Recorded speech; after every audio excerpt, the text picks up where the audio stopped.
고용노동부가 이게 노동시장 동향을 이제는 발표를 했는데요. 네. 말씀 주신 것처럼 사실 1월 말 기준으로 고용보험 가입자 수, 상시 가입자 수가 지금 1,517만 4천 명으로 이제 조사가 됐습니다. 이 수치가 본다 그러면 전년 동월 대비해서 한 11만 5천 명이 증가된 수치거든요. 이게 퍼센트로 보면 0.8% 증가가 됐습니다. 그런데 증가가 된 건 좋잖아요. 근데 이제 증가 폭이 사실상 좀 줄어들고 있다는 것이 이제 우려스러운 점이다. 이렇게 보시면 되겠고요. 그래서 이제는 우리가 차트를 좀 볼 필요가 있겠는데 고용보험 가입자 수와 증감 추이를 좀 보겠습니다.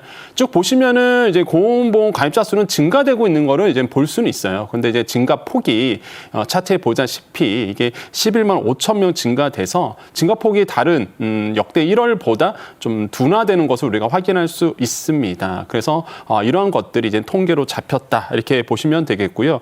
상시 가입자 수도요. 사실상 이게 석 달 연속 좀 줄어들고 있는 모습은 보여집니다. 그래서 이런 점들도 이제 눈에 띄고 그다음에 구직자 1인당 일자리 수도 있는데 이게 지금 0.28개로 이제 조사가 됐거든요. 그러니까 구직자에 대한 일자리도 좀 감소되고 있는 것도 이제 눈에 좀 잡히고 있다라고 좀 생각을 해봅니다. 이게 26년 만에 최저치거든요. 그러니까 이런 것도 사실 이제 통계에서 이제는 잡히고 있고 그런 이유를 좀 보셔야 됩니다. 왜 그러면 고용보험 가입자 수가 증가폭이 줄어들고 있을까? 이게 고용보험 가입자 수가 증가폭이 줄어들다는 얘기는 사실상 일자리가 없다는 얘기도 되고요.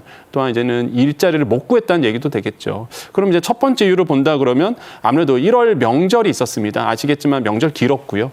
또 이제는 연휴가 또 있다 보니까 당연히 이제는 이제 근무 일수가 좀 줄어들었던 부분도 이유로 이제는 잡힐 수 있겠고 두 번째로는 기업들의 이제는 구직에 대한든지 구인 건수가 많이 줄었습니다. 또 휴일이 있다 보니까 당연히 그럴 수밖에 없겠죠. 마지막 세 번째로는요. 인구 통계학으로 본다 그러면 인구가 감소되고 있잖아요. 뭐 자연스럽게 일자리 수 아니면은 일자리에 가입했던 이제 구직을 했던 이런 분들도 조금 사실상 줄어들 수밖에 없겠죠. 그래서 이런 것들이 복합적으로 좀 영향을 미치고 있습니다. 예, 설명해 주신 이 세 가지 배경을 포함해서 이번에 나온 이런 통계를 지속적으로 보면서 정부도 이런 고용시장을 앞으로 어떻게 운영해 나갈 것인지 계획을 짤 텐데요. 업종별로 본다면 제조업과 서비스업 모두 전년 동월 대비 증가한 수치를 보였습니다. 반면에 정보통신과 도소매는 그렇게 좋지가 않은 상황이고요. 업종별로 어떻습니까? 네, 그렇습니다. 가장 중요한 이제는 이제 제조업과 서비스업을 이제 보셔야 되겠는데 일단 먼저 제조업 먼저 보겠습니다. 제조업은 383만 8천 명 하면서 이게 만 한 1,000명 정도가 증가가 됐습니다. 이런 점은 굉장히 좋은 점이죠. 하지만은 이제는 조금 더 이제 깊게 들여다본다 그러면 이제 외국인 노동자들이 계시거든요. 고용 허가제로 해서 들어오신 분들. 이런 분들을 만약에 제외하고 본다 그러면 사실상 17,000명 정도 줄었다라는 게 이제는 고용노동부의 이제 자료입니다. 그래서 이런 점들도 우리가 이제 분석을 통해서 제조업에 대한 고용 일자리를 더 늘려야 되겠다라는 이제는 반면교사를 삼을 수 있겠고, 그다음에 서비스업 가입자 수는 이제 전체적으로 보면 1,043만 8천 명 정도가 됩니다. 이게 전월 대비해 갖고 전년 동월 대비해서 12만 8천 명 정도가 증가가 됐습니다. 그래서 사실상 전체적인 파일을 본다 그러면 제조업이나 서비스업에서 이런 고용보험 가입하신 분들이 좀 늘어났다. 특히 이제 서비스업에서 이제 많이 늘어났는데 그럼 그 서비스업 중에서 어떤 분야가 가장 많이 늘었느냐라고 본다 그러면 이 보건복지였습니다. 이제 보건복지 쪽에서 사실상 9만 2천 명 정도가 이제는 좀 늘어났던 부분도 이제 보일 수가 있겠고요. 전문과학, 교육서비스, 숙박, 음식에서 사실상 이런 그 서비스업 고용보험 가입자 수가 좀 증가되고 있다.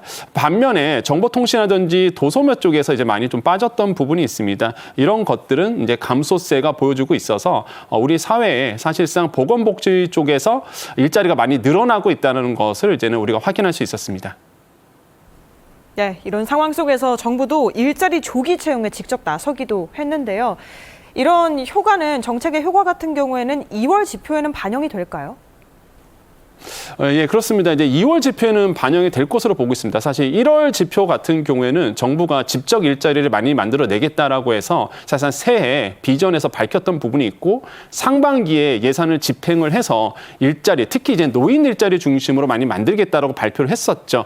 그런데 이제 막상 1월 통계를 보니까 그 내용은 안 들어가 있어요. 왜 그러냐면 아직 1월 통계에는 그 내용이 반영되지가 않았기 때문에 그렇습니다. 이제 점차적으로 시간이 가면서 정부의 직접 일자리 늘리기 효과가 아마 2월 통계부터는 잡히지 않을까 이렇게 보고 있습니다. 그래서 지금 보면은 1월 통계 같은 경우에는 아까 말씀드린 것처럼 정부의 정책에 반영되지 않았다는 거 말씀을 드리겠고 또 한 가지 그런 이유가 뭐 아까 말씀드린 것처럼 정부가 새해 비전 발표하면서 노인 일자리 중심으로 빨리 일자리를 공급하겠다고 얘기를 했거든요.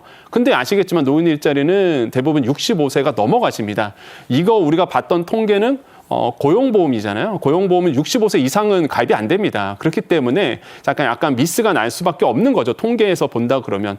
하지만 실제적으로 아까 보건복지부에서 일자리가 많이 늘어난 것처럼 앞으로 아마 65세 이상의 일자리는 계속적으로 직접 일자리 공급으로 인해서 늘어날 것으로 이제 보고 있습니다. 또 한 가지가 이제 시장형 이제 일자리인데요. 이제 민간에서 나오는 부분도 있겠고요. 이런 부분 같은 경우에는 2월 통계에서 잡히면서 이제 통계가 뭐 연휴도 없고요. 2월 같은 경우에는 조금 더 좋은 통계로 나오지 않을까 시장에서는 예상을 하고 있습니다.